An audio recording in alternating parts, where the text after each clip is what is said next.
and that is one of the major reasons why we introduced that,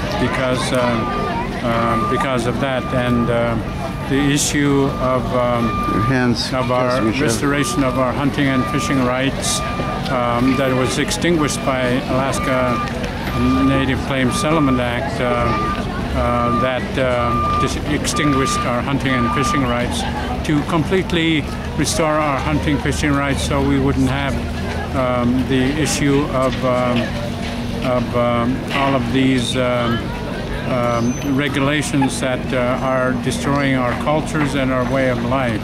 Could I turn to Phil for a second? Phil, I remember you making a comment that was I think very interesting.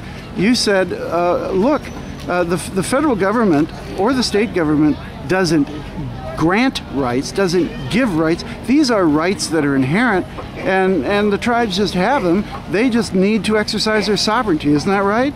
Well, as an individual, yeah, and without saying whose platform I'm working or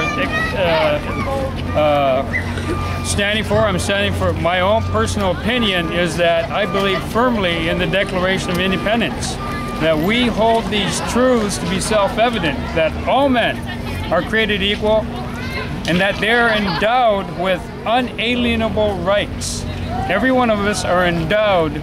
If Thomas Jefferson really believed that, I believe, and if the federal government really believed that today, that they would have to agree that the Native people, if they chose to follow that declaration word for word, that they would have to agree that that's true. Now, the only problem is, I see, as Native people, I see, and I'm not snubbing Mike Williams in any way, but the problem with we seem to want to tie sovereignty with continued federal support and assistance, that the federal government is more or less saying, well, you can't have sovereignty. Sure, we'll give you a little bit, but you know what? You're going to have to come to us to ask for monetary assistance to start these programs, to continue those programs, and you're going to rely on us, because you know what? You as Native people do not have any startup income or whatever. So it's a tough road to toe, I think. I think that, now I'm going to revert, if you don't mind, what I believe Joe Miller's stance is that we as Native people must be empowered to begin to think for ourselves, to be responsible for our lives, our health, our education, and over time begin to think less and less of looking to dependence from federal programs. Now, yes. Yeah, I would like to have some time for that. You bet. You bet. Point on your question on the issue of sovereignty.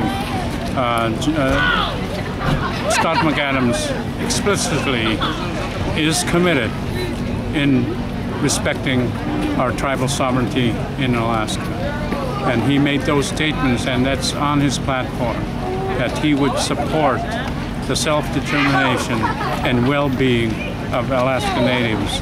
And that is his bottom line, and that is, I believe that he understands that tribal sovereignty is non-negotiable, and it cannot